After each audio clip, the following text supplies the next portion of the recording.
우리 지난 시간 우리는 성도의 교제를 함께 살펴봤습니다.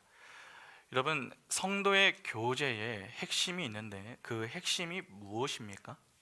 기억나십니까? 성도의 교제는 그냥 하는 게 아니라고 그랬죠? 그 성도의 교제에는 핵심이 있는데 그 핵심이 무엇입니까? 바로 사랑입니다. 그러니까 사랑이 빠진 성도의 교제는 있을 수 없는 것이죠. 그런데 이 사랑은 모든 자에게서 나오는 것이 아니다, 그렇게 말씀을 드렸습니다. 오직 하나님의 형상을 회복한 자에게서 나오는 것입니다. 그러니까 하나님의 형상이 회복된 성도와 교회만이 여러분 사랑을 할 수 있으며 그 속에서 이루어지는 것이 무엇입니까? 코이노니아, 즉 교제인 것입니다. 하나님과의 교제가 회복이 되면은 반드시 이웃과의 교제도 회복이 됩니다. 그런 점에서 성도가 가장 먼저 신경을 써야 할 것은 이웃이 아니라 하나님과의 관계인 것입니다. 하나님과의 관계가 좋지 않은 사람은요, 이웃과의 관계 역시 불안정합니다. 당장은 이 좋은 관계를 갖고 있어도 건강한 관계를 지속하기는 어렵습니다. 그래서 언제 깨질지 모르는 이 관계로 인한 불안과 두려움을 갖고 살아야 하는 것이죠. 그러나 하나님과의 관계가 회복이 된 상태에서 하는 이웃과의 교제는 불안하지 않습니다.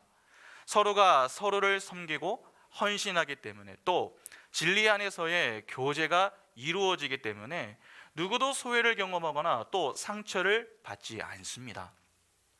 그런 교제가 구원받은 성도, 즉 거룩함을 추구하는 교회 안에서 일어나야 하는 성도의 교제인 것입니다. 성도의 교제, 이 다음에 여러분 사도신경은 죄 사함에 대한 고백을 나눕니다. 나는 죄를 용서받는 것을 믿습니다. 그런데 아마 어떤 분들은 조금 어색함을 느끼실지도 모르겠습니다. 지금 성도의 교제 뒤에 나오는 주제가 여러분 죄 사함입니다. 그냥 보면은 이 성도의 교제와 죄 사함은 아무런 연관성이 없어 보입니다. 그러나 사도신경은 구조가 여러분 매우 체계적입니다. 때문에 성도의 교제가 그 죄사함이 사도신경에 포함이 되고, 또 성도의 교제 뒤에 나오는 것은 이 어떤 이유가 있기 때문입니다. 그런 점에서 우리가 할 일은 죄사함이 성도의 교제와 이 어떤 연관성이 있으며, 또 우리가 왜 이 내용을 고백해야 하는가를 찾아내는 것입니다. 그러면 지금부터 죄사함에 대한 고백을 한번 살펴보겠습니다. 여러분, 사람들은 나면서부터 죽는 날까지 끊임없이 무언가를 합니다. 공부도 하고 직장도 다니고 또 결혼도 하며 취미생활도 가집니다. 그런데 그렇게 하는 이유가 무엇 때문입니까? 다시 말해서 그 삶의 모든 목적이 무엇이냐는 것입니다. 행복을 얻기 위함 때문입니다. 그러니까 아기부터 노인까지 모두 행복을 추구하기 위해서 이 무언가를 하는 것이죠. 그런데 흥미로운 것은요, 누구도 행복을 추구하라 그렇게 가르쳐 준 적이 없다는 사실입니다. 아기가 태어나면 여러분 가장 먼저 하는 게 무엇입니까? 우는 것이죠. 아기가 왜 웁니까? 아기가 왜 웁니까? 숨을 쉬려고요? 모릅니까? 여러분, 무언가 불편하기 때문입니다. 배가 고프거나 또 몸이 아프거나 기저귀가 축축하거나 이 무언가 불편함이 있기 때문에 아기는 울죠. 배가 고파서 아기가 울었습니다. 그러면 이 아이의 어미는 그 아이에게 젖을 물립니다. 그때부터 아이는요, 배가 부를 때까지 엄마의 젖을 빱니다. 그런데 생각해 보시기 바랍니다. 누가 아이에게 엄마 젖을 빠는 법을 가르쳐 주었습니까? 아무도 가르쳐 준 적이 없습니다. 그런데 그 아이가 엄마의 젖을 빨 때에 아이가 엄마의 입장을 고려합니까? 그렇지 않습니다. 자신의 배고픔만 해결이 되면 된다라고 하는 식의 사고만 갖고 있을 뿐입니다. 또 기저귀에 배변 활동을 할 땐 또 어떻습니까? 똑같습니다. 기저귀에 볼일을 받습니다. 그러면 아이는요, 기저귀를 갈아줄 때까지 웁니다. 왜냐면 찝찝하니까요. 그때 부모가 기저귀를 갈아주기까지 수고하는 것을 아이가 신경을 씁니까? 신경 쓰지 않습니다. 아기는 자신의 불편함만 해소가 되면 된다고 생각하지, 자신으로 인해서 부모가 불편해할 것은 조금도 생각하지 않습니다. 그것이 죄를 갖고 태어나는 인간의 여러분 본성입니다. 모든 인간의 인생은 울음으로 시작을 합니다. 그래서 고난의 탈출이라는 삶을 살며 자꾸 행복을 추구하며 살죠. 왜 그렇게 사는 것입니까? 살아남기 위해 그렇게 사는 것입니다. 그래서 사람들은 죽는 날까지 끊임없이 무언가를 합니다. 그런데 그 모든 것은 자신의 행복을 위한 것입니다. 그렇게 자기 마음속에 새겨진 행복, 즉 유토피아를 이루기 위해 인간은 자기의 삶의 모든 것을 쏟아냅니다. 그러나 결과는 어떻습니까? 자신이 꿈꾸는 행복, 자신이 이루려고 하는 그 유토피아는 이루어지지 않습니다. 도달할 수 있을 것 같고 또 이 손에 잡힐 것 같은데 늘 실패를 하죠. 그럼에도 인간은요, 계속해서 행복을 위해서 살아갑니다. 그래서 실패를 경험할 때마다 인간은 스스로를 위로하면서 다시 다짐을 하죠. 이번에는 내가 노력이 좀 부족해서 그랬나 보다. 야, 앞으로 조금만 더 노력해보자. 그렇게 스스로에게 최면을 거면서 세상의 힘을 추구하며 고난의 바다에서 이 어떻게든 탈출을 해보려고 애를 씁니다. 그러나 아무리 노력을 해도 인간이 추구하는 행복에는 도달할 수가 없습니다. 인간이 어떤 행복에 도달하고 그 행복으로 인해 만족했다라고 하는 이야기를 여러분 들어보신 적이 있으십니까? 인간의 탐욕은 끝이 없습니다. 탐욕의 끝이 없으면 곧 만족이 없다는 말이죠. 그래서 역사 속 누구도 행복에 도달했다 그렇게 말하는 이가 없는 것입니다. 여러분, 극심한 배고픔을 느끼는 사람이 있습니다. 그러면 그 사람은 무슨 생각을 하겠습니까? 야, 배고픔만 좀 해결이 되었으면, 먹을 양식만 좀 있었으면 좋겠다, 그렇게 생각하지 않겠습니까? 그러나 그렇게 배고픔의 문제가 해결이 되면 먹을 양식만 있으면 된다고 했었던 그 사람이 어떻게 변합니까? 이제는 무엇을 먹을까? 그것을 고민하고 맛있는 음식을 찾아다닙니다. 그래서 요즘 사람들이 하는 게 뭡니까? 맛집을 찾아다니는 거 아닙니까?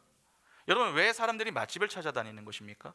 먹는 것보다 무엇을 먹는가, 그것을 더 중요하게 여기기 때문에 그렇습니다. 그러니까 죄로 타락한 죄인은 만족을 모릅니다. 이미 남들에 비해서 돈을 충분히 갖고 있음에도 불구하고 돈을 더 갖고 싶어 하고, 이미 충분히 성공을 했음에도 불구하고 더 높은 자리로 올라가고 싶어 하는 것입니다. 때문에 인간이 추구하는 행복은 사실상 도달할 수가 없습니다. 그러면 인간이 일평생 행복을 추구하고 만족을 추구한다고 하는 것은 여러분, 그 인생에 늘 무엇이 있다는 증거가 되겠습니까? 그 인생에 결핍이 있다라고 하는 증거가 되는 것입니다. 그러니까 인간은 태어나면서부터 결핍 상태에 놓여 있는 것입니다. 그 결핍이 바로 하나님이 떠난 공간입니다. 여러분, 본래 인간은 어떤 존재로 지음을 받았습니까? 하나님의 형상으로 하나님과 연합되어 존재하도록 지어진 존재입니다. 다시 말해서 하나님과의 교제 속에서 하나님이 공급해 주시는 그 생명력으로 사는 존재, 그 존재로 창조가 된 게 사람입니다. 여러분, 그것이 하나님의 형상이죠. 그때 거기서 하나님의 나라가 되는 것이고 그 속에서 누릴 수 있는 것이 무엇입니까? 참 행복인 것입니다. 그러면 인간은 언제 가장 행복할 수 있다라고 하는 말이 되겠습니까? 하나님과 연합이 되었을 때입니다. 그러니까 참 행복은 하나님만이 주실 수 있는 것이죠. 그런데 아담과 하와의 선악과 사건으로 인해서 인류가 타락을 합니다. 그때 죄가 들어오죠. 죄가 들어오기 전까지 아담은 하나님의 은혜를 누리며 살았습니다. 그러나 죄가 들어오면서 어떻게 됩니까? 그가 있었던 은혜의 자리를 떠납니다. 이는 더는 순종의 삶을 살기를 거부했다는 것이죠. 잘 아시다시피 여러분, 성경에서 교훈하는 통치는 두 통치밖에 없습니다. 하나님의 통치와 사단의 통치입니다. 하나님의 통치를 거부함은 곧 사단의 통치를 인정하는 것이 됩니다. 그러니까 하나님께 순종하여 이 삶을 포기하는 그 순간 어떻게 되는 것입니까? 그 사람은 사단에게 순종하는 것이 됩니다. 그러면 사단에게 순종하는 자는 누구와 연합이 되겠습니까? 사단과 연합하는 자가 되는 것입니다. 사단과 연합한 자는 당연히 마귀화되는 거 아닙니까? 그래서 하나님의 은혜를 떠난 자들의 상태가 마귀인 것이고, 주님께서 그런 자들의 모형이었던 바리새인들을 향해서 너희의 아비는 마귀다, 그렇게 말씀을 하셨던 것입니다. 요한복음 8장 44절 보시면은 너희는 너희 아비 마귀에게서 났으니 너희 아비의 욕심대로 너희도 행하고자 하느니라. 그는 처음부터 살인한 자요 진리가 그 속에 없으므로 진리에 서지 못하고 거짓을 말할 때마다 제 것으로 말하나니 이는 그가 거짓말쟁이요 거짓의 아비가 되었습니다. 이는 마귀의 자식이라는 말인데 여러분, 그것이 곧 마귀라는 말 아닙니까? 하나님은 하나님의 은혜를 거부하고 불순종의 길에 선 자들을 마귀와 하나로 보십니다. 하나로. 성경은 이를 분명하게 교훈하고 있습니다. 여러분, 창세기 3장 14절 보겠습니다. 창세기 3장 14절에 여호와 하나님이 뱀에게 이르시되 내가 이렇게 하였으니 내가 모든 가축과 들의 모든 짐승보다 더욱 저주를 받아 배로 다니고 살아있는 동안 흙을 먹을지니라. 여러분, 뱀은 마귀의 상징적인 모형으로 등장하는 동물입니다. 하나님은 그 마귀에게 권세를 주십니다. 그 권세는 흙을 먹을 수 있는 권세입니다. 그런데 뱀이 흙만 먹는 것은 아니잖아요. 다른 것도 먹습니다. 그러면 하나님이 뱀에게 영원히 이 흙을 먹으라 그렇게 말씀하신 것은 무슨 의미입니까? 창세기 3장 19절 다시 한번 보시면, 창세기 3장 19절을 보시면 내가 흙으로 돌아갈 때까지 얼굴에 땀을 흘려야 먹을 것을 먹으리니 내가 그것에서 취함을 입었음이라. 너는 흙이니 흙으로 돌아갈 것이니라 하시니라. 타락한 인간은 흙에서 와서 어디로 갑니까? 흙으로 갑니다. 이 흙이 바로 마귀의 밥이 되는 것입니다. 그러니까 하나님이 뱀에게 평생 흙을 먹어라 그렇게 말씀하신 것은 하나님의 은혜의 자리를 떠나 흙으로 돌아가게 된 자들을 하나로 보시는 거죠. 여러분, 먹고 하나로 연합이 되게 만드신 겁니다. 마귀는 타락한 인간을 먹고 집단적인 이 존재가 되는 것입니다. 마귀인 뱀이 흙을 먹고 무엇이 되는 겁니까? 뱀이 되는 것입니다. 교회가 예수를 먹고 유기체가 되는 원리와 같은 원리인 것이죠. 그것이 연합의 원리이며 대표성의 원리인 것입니다. 우리가 음식을 먹으면 그 음식이 어떻게 됩니까? 내 몸속에 들어가서 분해가 되어 내 몸에 살과 피가 되어 내가 되지 않습니까? 바로 그러한 원리인 것이죠. 그래서 주님이 바리새인들에게 너희는 마귀의 자식이다 그렇게 말씀하신 겁니다. 조금 이해가 되십니까? 하나님의 은혜를 떠나서 자기 마음대로 행복을 따라 사는 것이 바로 뱀에게 먹힌 흙, 즉 마귀의 삶인 것입니다. 자기를 떠난 이 타락한 마귀가 그랬습니다. 또 아담이 그랬죠. 하나님을 떠난 타락한 마귀가 그랬고 또 아담이 그랬습니다. 그 전체가 마귀라는 집단적인 존재가 되어서 그들은 절대 하나님 나라에 못 들어간다라고 하는 것을 설명해 주는 그림입니다. 그러니까 하나님을 떠난 모든 죄인은 다 뱀에게 먹힌 흙인 것이죠. 따라서 하나님을 알지 못하는 이들이 다 마귀입니다. 여러분, 귀신 들린 자라는 개념을 좀 잘 이해를 하셔야 됩니다. 우리는 자꾸 이 귀신 들린 자에 대한 개념을 거품 무는 사람, 또는 눈에 초점이 없는 사람, 그 정도로만 좀 이해를 하는 경향이 있는데 그렇지 않습니다. 예수를 알지 못하는 모든 인간이 귀신 들린 자입니다.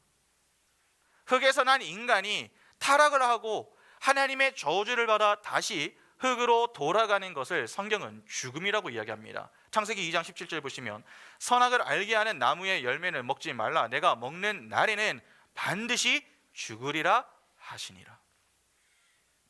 여기 보면 하나님은 아담에게 뭐라고 말씀하십니까? 선악과를 먹으면 너희가 흙으로 돌아간다 그렇게 말씀하시는 게 아니라 정녕 죽으리라 그렇게 말씀하십니다. 그러니까 하나님이 있으라고 한 그 자리, 즉 은혜와 순종의 자리를 떠나 스스로 인생의 주인이 되어서 자기가 원하는 행복을 추구하면서 사는 것이 여러분 죽은 상태인 것입니다. 그것이 뱀에게 먹힌 흙의 삶입니다. 그런데 그 죽음은 무엇의 결과입니까? 죄의 결과입니다. 그래서 로마서를 보면은 죄의 삭시 사망이다 그렇게 말씀하는 것이죠. 그런데 가끔 죄를 단지 윤리 도덕적인 측면에서만 생각하시는 분들이 있습니다. 거짓말을 한다든지 도둑질을 한다든지 또 살인하는 것들로만 생각을 하는 것이죠. 그러나 성경에서 교훈하는 죄는 그런 정도가 아닙니다. 하나님의 창조의 목적에 맞게 잘 지어놓은 어떤 것이 순종과 은혜의 자리를 떠나 자기 마음대로 행하는 모든 사고와 행동이 다 죄에 속합니다. 그러니까 어떠한 면에서 오늘 우리 역시 죄 속에서 살고 있다라고 해도 결코 틀리지가 않는 것이죠. 여러분, 우리가 예수를 왜 믿습니까? 우리 예수 믿잖아요. 우리 예수 왜 믿습니까? 하나님을 위해 믿는 것입니까? 아니면 나 자신을 위해서 믿는 것입니까? 머리로는 하나님을 위해 믿는다고 하지만 사실은 우리를 위해 믿고 있는 거 아닙니까? 우리가 우리를 위해 믿는 그 믿음이 바로 죄입니다. 그런데 하나님이 그런 자리에서 자꾸 우리를 어디로 인도하시는 겁니까? 나를 위해서가 아니라 하나님을 위해서, 그 하나님을 위한 자리로 바꾸어 가시는 겁니다. 내 영광이 아닌 하나님의 영광, 나로 채웠던 그 자리를 다시 예수 그리스도로 채워가고 계시는 중입니다. 그래서 내가 천국 가기 위해 예수 믿는다, 천국 가기 위해 내가 신앙생활한다, 그 모든 것이 죄에 해당합니다. 인간은 철저히 이 세상에서 나는 나를 위해 살면 안 되는 존재구나, 하나님의 은혜가 꼭 필요하구나, 하나님의 인도하심을 받아야 하는구나, 하나님만이 내 인생의 진짜 왕이시구나, 그것을 배우는 겁니다. 그리고 그 삶의 결과가 얼마나 처참한가, 그것을 인생 속에서 배우는 것이죠. 그리고 하나님 나라를 소망하며 하나님만 꼭 붙들고 하나님만 사랑하는 자가 되는 것입니다. 그것이 우리 인생의 목적입니다. 세상 사람들은 이 삶을 절대로 살지 못합니다. 마귀들은 선악을 판단하시는 하나님의 심판권을 침범하였죠. 그리고 스스로의 힘으로 행복에 도달해 보겠다고 하나님의 은혜와 사랑을 거부했습니다. 그것이 바로 죄인데 죄가 죄인 줄 모르고 살고 있는 것입니다. 보통 성경에서 죄라고 말하는 이 헬라어 단어는요, 하마르티아입니다. 하마르티아. 이 단어는 화살이 관역에 꽂혀야 되는데 관역이 아니라 관역에서 빗나간 상태를 의미합니다. 죄가 딱 그러한 것입니다. 죄는 우리가 있어야 할 자리를 이탈한 상태, 이탈하게 만든 그 상태를 가리킵니다. 그 속에서 나오는 모든 것이 악이죠. 다시 말해서 죄의 상태에서 비롯된 모든 시도가 다 악입니다. 그러니까 악은 죄의 현상으로 나타나는 것이죠. 창세기 3장 9절 보시기 바랍니다. 여호와 하나님이 아담을 부르시며 그에게 이르시되 내가 어디 있느냐. 여러분, 선악과 사건 이후에 하나님이 아담을 찾아오셨습니다. 그때 하나님이 아담에게 하신 말씀이 무엇입니까? 너 왜 이런 잘못을 했니? 그게 아니었습니다.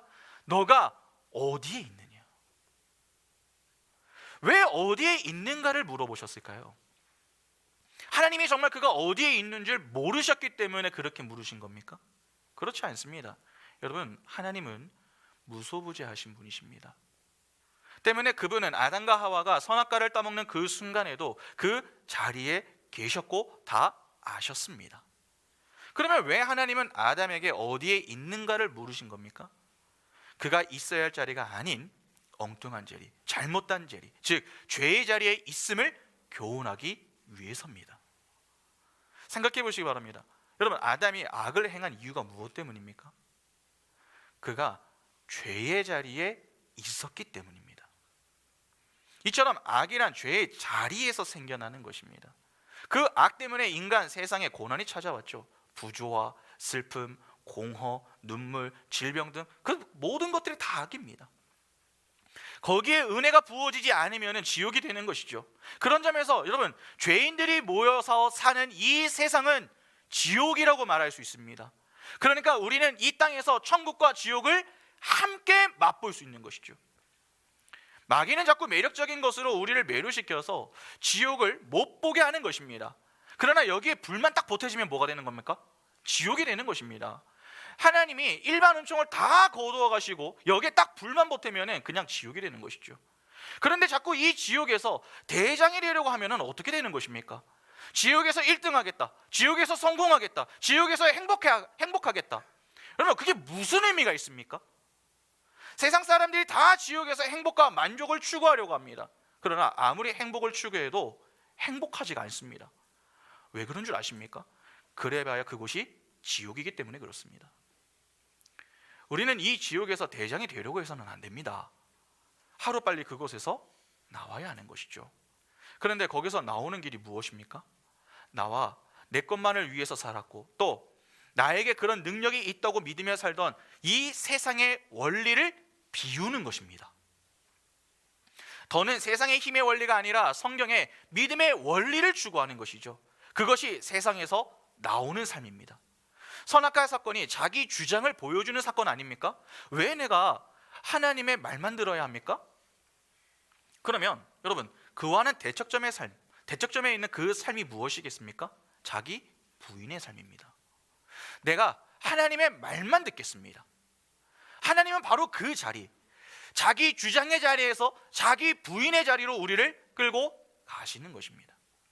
그래서 하나님은 우리가 원하는 곳으로 결코 데리고 가지 않으십니다. 더 높이 올라가게 하시는 게 아니라 자꾸 내려가게 하시죠. 그런데 어디까지 내려가게 하신 줄 아십니까? 지금 하나님이 저를 지옥에 보낸다고 해도 저는 따르겠습니다. 제가 죄인 중에 괴수입니다. 여러분, 거기까지 내려보내십니다. 그런 인생을 살았던 자가 누구였습니까? 바울 아닙니까? 그렇게까지 하나님은 우리의 죄를 폭로하시며 다듬어 가시는 것입니다. 그래서 가끔 여러분 신앙생활을 하실 때에 내가 정말 예수 믿는 자가 맞나? 이러고도 내가 예수 믿는다고 말할 수 있나? 그러한 생각이 드시는 분이 계실지 모르겠습니다. 보통 이런 이야기를 하며 적지 않은 분들이 그거는 신앙이 없어서 또는 신앙이 부족해서 그렇다, 그렇게 말을 합니다. 그래서 그러한 생각이 마치 잘못되고 이상한 것처럼 그렇게 여기는 경우가 있죠. 그러나 그러한 사고는 여러분 이상한 게 아닙니다. 오히려 정상입니다. 성도는 복음을 깨닫는 만큼 자신의 죄인됨을 깨닫습니다. 그래서 그러한 생각을 하게 되는 것이죠. 그러니까 그러한 사고들은 신앙의 진지함에서 비롯된 것이지 신앙이 없기 때문에 생겨나는 게 아닙니다. 성도는 복음 앞에서 자신의 죄인됨을 인정하고 겸손히 하나님의 은혜를 구하는 자리로 향하는 게 올바른 것입니다. 지옥에서 출발하여 어떻게 이런 나를 하늘의 왕으로 삼으셨는가, 그것을 배우는 것입니다. 그래서 기독교는 어떠한 면에서 지옥에서 출발해야 하는 것입니다. 우리 인생에서 지옥이 경험되어야 합니다. 그것이 경험이 되지 않으면 안 됩니다. 우리의 마귀적 속성이 우리 자신에게 폭로가 안 되면 안 되는 것이죠. 기독교는 윤리 도덕적으로 착한 사람이 되는 게 아닙니다, 여러분. 그걸 목표로 삼지 않습니다. 오히려 신실한 자가 되는 것을 목표로 삼습니다. 하나님의 큰 은혜와 우리의 무력함을 설명하기 위해 등장하는 것, 그것이 바로 십자가입니다. 그 속에서 우리의 죄사함이 주어지는 것이고 우리는 매주 말씀을 통하여서 우리의 죄와 죄의 용서 그리고 하나님의 은혜를 깨닫게 되는 것이죠. 그리고 그 은혜에 감사하다고 기도와 찬양으로 고백하는 것입니다. 로마서 3장 20절에 그러므로 율법의 행위로 그의 앞에 의롭다 하심을 얻을 육체가 없나니 율법으로는 죄를 깨달음이니라. 여러분, 하나님이 율법을 왜 주셨습니까? 율법을 주신 것은 그것을 다 지켜서 의로운 자가 되라, 그렇게 주신 게 아닙니다. 그것을 지킬 수 없는 존재, 즉 죄인임을 깨닫고 하나님의 은혜를 구하라고 주신 것입니다. 때문에 우리는 율법을 통해서 자꾸 폭로를 당하는 것이죠. 우리는 불가능한 존재다, 우리는 티끌이다, 그걸 폭로당하는 것입니다. 내가 그래도 괜찮은 자라고 여겼던 그 교만과 오만의 자리에서 나는 하나님의 은혜가 아니면은 티끌이구나, 나는 하나님이 아니면은 거짓말과 욕심에 사로잡혀 살 수밖에 없는 나약한 존재구나, 그걸 깨닫게 되는 것입니다.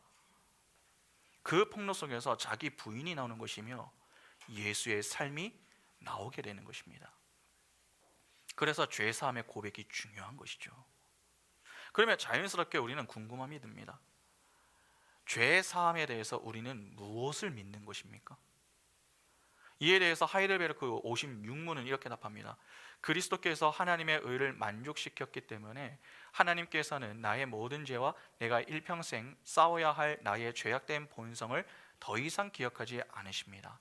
오히려 하나님께서는 은혜로 그리스도의 의를 나에게 선물로 주셔서 결코 정죄함에 이르지 않게 하십니다. 우리는 죄사함의 고백 속에서 크게 두 가지를 기억해야 합니다. 먼저, 하나님은 더 이상 우리의 죄와 불법을 기억하지 않으신다는 사실입니다. 하나님이 우리의 죄악된 본성을 잊는다라고 하는 말이 아닙니다. 여러분, 하나님은 쿨한 분이시기 때문에 그냥 과거의 일들은 다 잊을 수 있는 분이십니까? 하나님은 전지전능하신 분이십니다. 그런 분이 그냥 잊을 수 있다라고 하는 말은 적절하지 않겠죠. 로마서 3장 25절을 잠시 보시기 바랍니다. 로마서 3장 25절에 이 예수를 하나님이 그의 피로써 믿음으로 말미암는 화목제물로 세우셨으니 이는 하나님께서 길이 참으시는 중에 전에 지은 죄를 관가하심으로 자기의 의로우심을 나타내려 하심이니. 여러분, 본절을 보면 간과라고 하는 단어가 나옵니다. 이 말이 바로 기억하지 않으신다라고 하는 말입니다. 그러니까 하나님이 우리의 죄를 기억하지 않으신다라고 하는 이 말은 우리의 죄를 더 이상 문제 삼지 않고 넘어가신다라고 하는 말이지 진짜 잊어버리셨다라고 하는 말이 아닙니다. 그래서 구원받은 자가 짓는 죄는 더 이상 죄가 되지 않습니다. 왜냐하면 하나님이 우리의 죄를 더 이상 문제 삼지 않으시기 때문에 그렇습니다. 그런 이유로 우리가 죄를 범하지만 죄인이라 불리지 않고 의인, 성도 그렇게 불릴 수 있는 것입니다. 그러면 우리는 이제 마음 편하게 죄를 지으며 살아도 되는 것입니까? 어떻습니까? 여러분, 우리는 이제 마음 편하게 좀 죄를 지으며 살아도 되는 것입니까? 모르시겠어요? 한번 대답을 한번 해보시죠. 맞죠? 죄를 죄라고 여기지 않으신다 하셨잖아요. 죄를 지으며 살아도 됩니다. 그러나 결코 그렇게 살 수 없습니다. 로마서 6장 1절부터 9절 보시면 그런즉 우리가 무슨 말을 하리요? 은혜를 더하게 하려고 죄에 거하겠느냐? 그럴 수 없느니라. 죄에 대하여 죽은 우리가 어찌 그 가운데 더 살리요? 무릇 그리스도 예수와 합하여 세례를 받은 우리는 그의 죽으심과 합하여 세례를 받은 줄을 알지 못하느냐? 그러므로 우리가 그의 죽으심과 합하여 세례를 받음으로 그와 함께 장사되었나니 이는 아버지의 영광으로 말미암아 그리스도를 죽은 자 가운데서 살리심과 같이 우리로 또한 새 생명 가운데에서 행하게 하려 함이라. 만일 우리가 그의 죽으심과 같은 모양으로 연합한 자가 되었으면 또한 그의 부활과 같은 모양으로 연합한 자도 되리라. 우리가 알거니와 우리의 옛 사람이 예수와 함께 십자가에 못 박힌 것은 죄의 몸이 죽어 다시는 우리가 죄에게 종노릇하지 아니하려 함이니 이는 죽은 자가 죄에서 벗어나 의롭다 하심을 얻었음이라. 만일 우리가 그리스도와 함께 죽었으면 또한 그와 함께 살 줄을 믿노니 이는 그리스도께서 죽은 자 가운데서 살아나셨음에 다시 죽지 아니하시고 사망이 다시 그를 주장하지 못할 줄을 알미로다. 분명 거듭난 자가 짓는 죄는 죄가 아닙니다. 거듭난 자도 죄를 지을 수 있습니다. 그러나 죄에 대한 마음가짐은 달라집니다. 전에는 죄를 지어도 별로 반응이 없었습니다. 죄에 대한 슬픔도 없고 아픔도 없었습니다. 그러나 거듭난 자는 다르죠. 죄에 대한 슬픔과 아픔 그리고 분노가 일어납니다. 죄에 대한 민감함이 생기기 때문에 죄를 가볍게 여기지도 않고 즐기지도 않습니다. 여러분, 예수 믿는다고 죄를 짓지 않는 게 아닙니다. 죄를 얼마든지 지을 수 있습니다. 그러나 성도는 죄를 지어도 죄를 즐기지는 않습니다. 그것이 차이입니다. 그래서 바울이 이야기하는 것이 무엇입니까? 은혜를 더하게 하려고 죄에 거하겠느냐? 그럴 수 없다라고 하는 것입니다. 그러니까 예수를 믿으면서도 죄를 지었느냐가 중요한 게 아니라 그 죄를 즐기고 있는가의 여부를 확인해야 하는 것입니다. 하나님은 우리를 죄의 자리가 아닌 의의 자리로 자꾸 인도하시고 그 자리에서 자기 부인을 하게 하십니다. 때문에 우리가 죄를 짓고 싶어도 죄를 지을 수가 없습니다. 설령 죄를 지었다 할지라도 즐길 수는 없는 것입니다. 그러면 하나님이 우리의 죄를 기억하지 않으시는 근거가 무엇입니까? 히브리서 10장 15절부터 18절 보시면 또한 성령이 우리에게 증언하시되 주께서 이르시되 그날 후로는 그들과 맺을 언약이 이것이라 하시고 내 법을 그들의 마음에 두고 그들의 생각에 기록하리라 하신 후에 또 그들의 죄와 그들의 불법을 내가 다시 기억하지 아니하리라 하셨으니 이것들을 사하셨은즉 다시 죄를 위하여 제사 드릴 것이 없느니라. 바로 언약 때문입니다. 언약은 새 언약입니다. 또 영원한 언약입니다. 하나님은 감정에 충실하신 분이 아닙니다. 언약에 충실하신 분이시죠. 우리가 왜 구원을 받은 것입니까? 언약 때문입니다. 하나님이 하나님의 백성을 구원하시겠다는 그 언약에 근거하여서 우리를 구원하신 것이지, 그분이 그냥 어느 날 기분이 좋아서 우리를 구원하신 게 아닙니다. 구약 시대에도 하나님은 언약을 주셨습니다. 이 돌에 새겨진 것으로 주셨죠. 그러나 이후에 하나님이 이를 어떻게 하십니까? 돌이 아니라 우리 마음 속에 새겨버리십니다. 여러분, 돌은요 깨질 수가 있죠. 그러나 마음 속은 어떻습니까? 누구도 깰 수가 없습니다. 이스라엘의 역사를 잘 한번 생각해 보시기 바랍니다. 여러분, 이스라엘의 문제가 무엇이었습니까?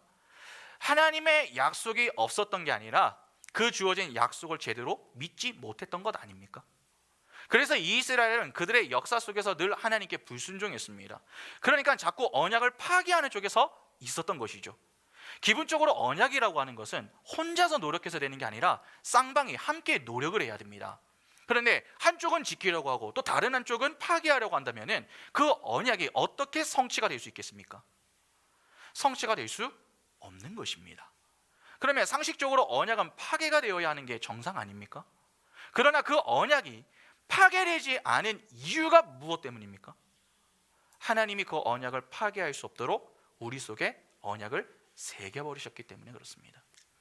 예레미야 31장 32절부터 34절에 보시면 이 언약은 내가 그들의 조상들의 손을 잡고 애굽 땅에서 인도하여 내던 날에 맺은 것과 같이 아니할 것은 내가 그들의 남편이 되었어도 그들이 내 언약을 깨뜨렸음이라 여호와의 말씀이니라. 그러나 그날 후에 내가 이스라엘 집과 맺을 언약은 이러하니 곧 내가 나의 법을 그들의 속에 두며 그들의 마음에 기록하여 나는 그들의 하나님이 되고 그들은 내 백성이 될 것이라 여호와의 말씀이니라.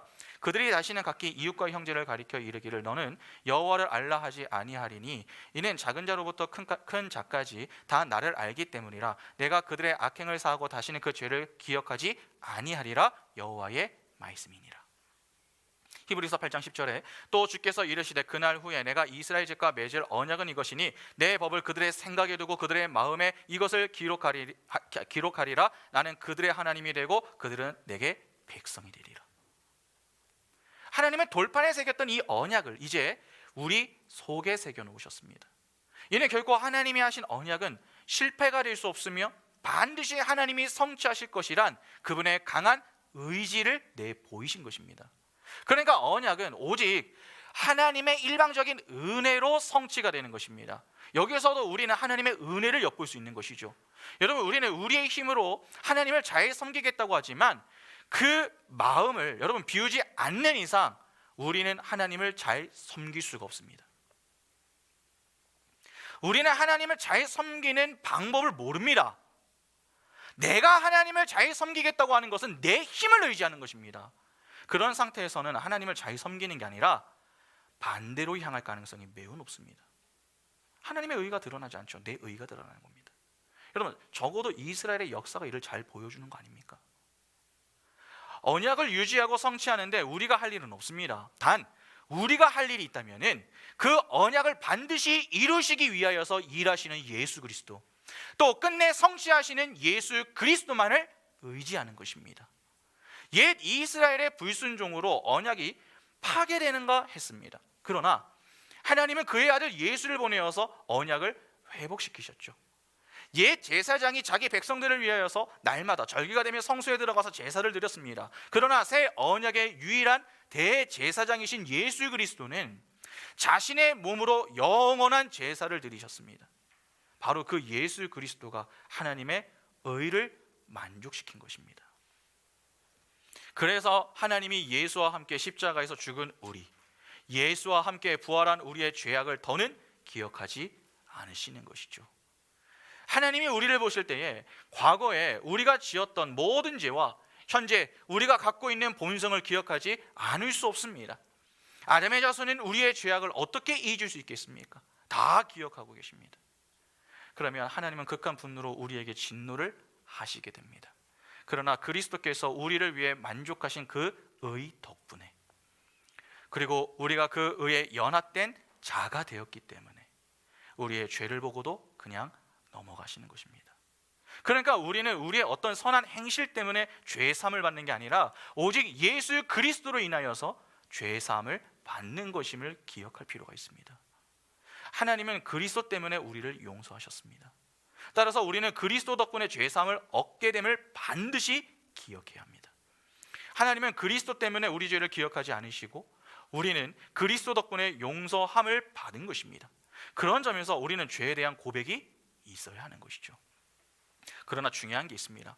여러분, 죄를 고백하는 그 자체가 중요한 게 아닙니다. 죄를 고백할 때에 정말 그리스도를 믿는 믿음이 있는가가 중요합니다. 만일 죄에 대한 고백을 하는데 예수 그리스도에 대한 믿음이 없다면 그것은 의미가 없습니다. 왜냐하면 우리의 죄사함은 반드시 예수 그리스도를 통해서만 얻을 수 있기 때문에 그렇습니다. 그러면 결국 우리는 죄사함의 고백 이전에 누구부터 알고 고백을 해야 하는 겁니까? 예수 그리스도를 알고 예수 그리스도를 믿는 믿음부터 고백을 해야 하는 것입니다. 예수 그리스도를 어떻게 알 수 있습니까? 성령의 인도를 받음으로 알 수 있습니다. 그러니까 우리는 성령의 인도함을 받아서 예수 그리스도를 알고 이해하고 믿음으로 죄사함에 대한 고백을 할 수 있어야 한다는 것입니다. 그때 죄사함의 고백이 의미가 있고 그 속에 참된 감사와 감동을 우리가 느낄 수 있게 되는 것입니다. 그런데 죄사함의 고백에서 우리가 놓치지 말아야 할 것이 있습니다. 하나님은 단지 우리의 죄를 기억하지 않는 것에서 그치지 않으셨습니다. 그보다 더 적극적인 면이 있습니다. 그리스도의 의를 우리에게 선물로 덧입히시는 은혜를 허락해 주셨습니다. 여러분, 만일에 하나님이 예수 그리스도를 통해서 우리의 죄만 용서해 주셨다면 우리는 얼마든지 정죄함에 빠질 수 있습니다. 그러나 하나님은 그리스도를 통해서 우리에게 의를 선물로 주셨습니다. 그래서 우리를 정죄함에 빠지지 않게 하신 것이죠. 이렇게 죄사함은 그리스도의 의를 선물로 받는 것입니다. 그것이 은혜의 핵심입니다. 그래서 예수의 십자가에서 우리의 죄가 그리스도께로 전가가 되고 그리스도의 의가 우리에게로 전가가 되는 것입니다. 그 속에서 일어나는 게 여러분 죄 사함입니다. 이러한 이중적인 교환에 의해서 우리는 어떠한 정죄도 당하지 않을 수 있게 된 것이죠.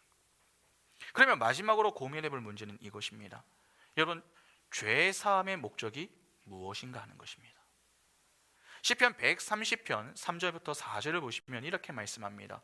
여호와여, 주께서 죄악을 지켜보실진대 주여 누가 서리이까? 그러나 사유하심이 주께 있음은 주를 경외하게 하심이니이다. 하나님이 우리의 죄를 사하신 목적이 무엇입니까? 바로 주를 경외하게 하기 위함 때문입니다. 주를 경외한다. 여러분, 주를 경외한다라고 하는 이 말은 주께 순종한다라고 하는 말이죠. 여러분, 순종이 무엇입니까? 순종. 성경에서 사용이 되는 이 단어의 어휘를 좀 연구해 보면은 잘 경청한다라고 하는 뜻이 있습니다. 그러면 무엇을 잘 경청한다는 말입니까? 무엇을? 하나님의 말씀을 잘 경청한다라고 하는 말이 됩니다. 하나님은 사랑이시죠. 따라서 그분이 하시는 말씀도 사랑입니다. 그러면 그 말씀을 경청하는 자는 반드시 무엇을 하겠습니까? 하나님의 말씀에 순종함으로 사랑하는 자가 됩니다. 그것이 수직적으로는 하나님 사랑으로 나타나는 것이고 수평적으로는 이웃 사랑으로 나타나는 것입니다. 그러면 당연히 죄사함은 무엇과 밀접한 연관이 있겠습니까? 성도의 교제와 관련이 있는 것이죠. 죄사함은 성도의 교제를 위한 근거가 됩니다. 그래서 성도의 교제 뒤에 죄사함에 대한 고백이 나오는 겁니다. 여러분, 우리는 죄사함의 은혜가 있기 때문에 매 예배 시간마다 우리의 죄사함을 고백할 수 있는 것입니다. 그리스도의 의 때문에 더 이상 하나님은 우리의 죄를 기억하지 않으십니다. 더는 우리의 죄를 감찰하지도 않으시고 우리를 정죄하지도 않으십니다. 그 결과 우리는 하나님 앞에 담대히 나갈 수 있으며 삼위 하나님과 교제하고 또 성도들과도 교제를 나누게 됩니다. 그렇게 죄사함 때문에 우리는 이 지옥 같은 세상에서도 주를 경외하면서 살 수 있는 실력자들이 된 것입니다. 아무리 우리가 선한 행실을 한다고 해도 그것은 하나님의 기준에서 보면 많이 모자란 것입니다.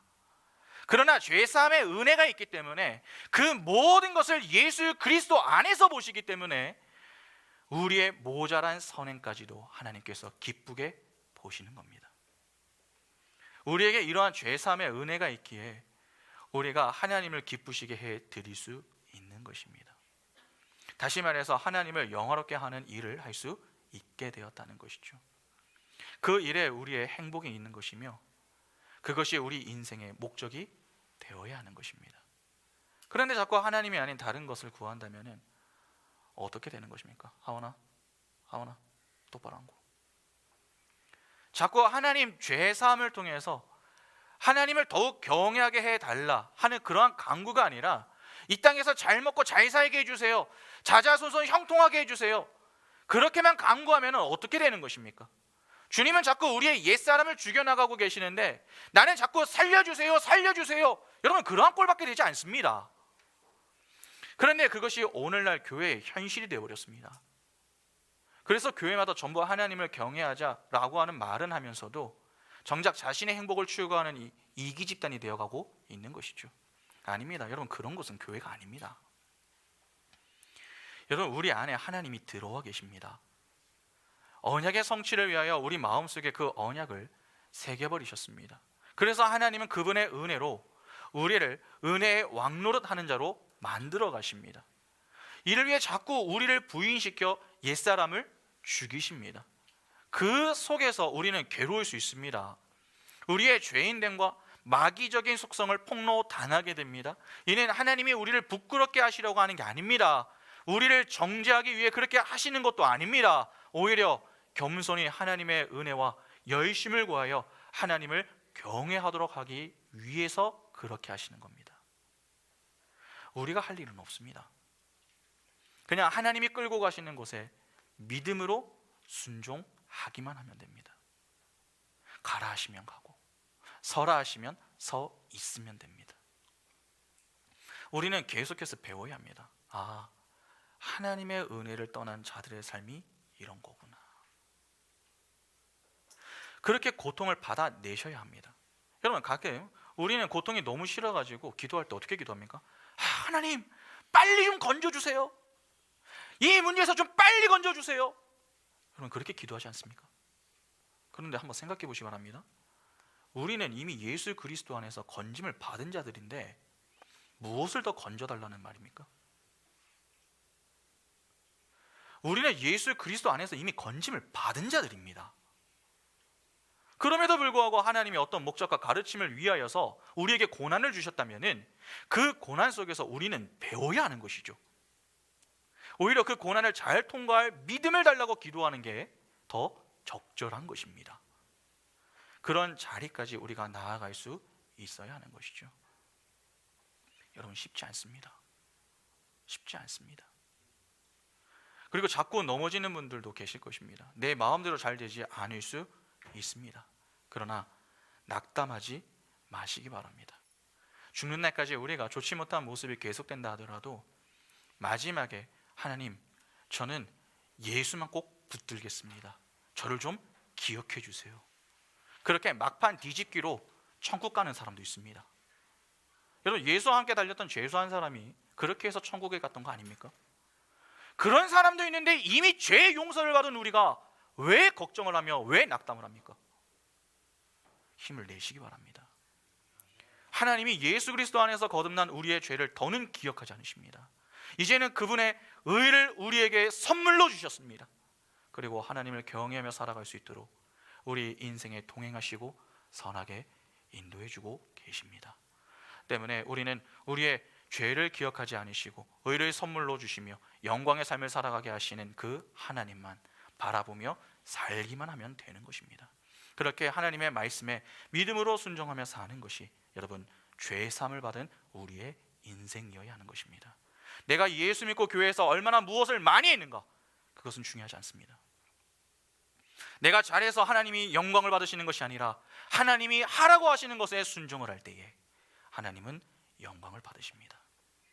하나님은 이를 위해 오늘도 우리를 은혜의 방편인 말씀과 기도의 자리로 인도하셨습니다. 그러면 그 자리에서 우리가 할 고백은 무엇입니까? 말씀을 통해 우리의 죄사함을 고백하는 건 아니겠습니까? 나는 죄를 용서받는 것을 믿습니다. 예수 그리스도를 믿는 믿음 안에서 이 고백이 우리 입술에서 충만하게 고백될 수 있기를 바랍니다. 오늘 본문을 읽고 마치겠습니다. 요한일서 1장 6절부터 10절 보시면, 만일 우리가 하나님과 사귐이 있다 하고 어둠에 행하면 거짓말을 하고 진리를 행하지 아니함이거니와, 그가 빛 가운데 계신 것 같이 우리도 빛 가운데 행하면 우리가 서로 사귐이 있고 그 아들 예수의 피가 우리를 모든 죄에서 깨끗하게 하실 것이요, 만일 우리가 죄가 없다고 말하면 스스로 속이고 또 진리가 우리 속에 있지 아니할 것이요, 만일 우리가 우리 죄를 자백하면 그는 미쁘시고 의로우사 우리 죄를 사하시며 우리를 모든 불의에서 깨끗하게 하실 것이요, 만일 우리가 범죄하지 아니하였다 하면 하나님을 거짓말하는 이로 만드는 것이니 또한 그의 말씀이 우리 속에 있지 아니하니라. 우리가 우리의 죄를 믿음으로 자백하면 의로우사 우리 죄를 사하시는 주님께서 우리의 모든 죄를 깨끗하게 해 주실 것입니다.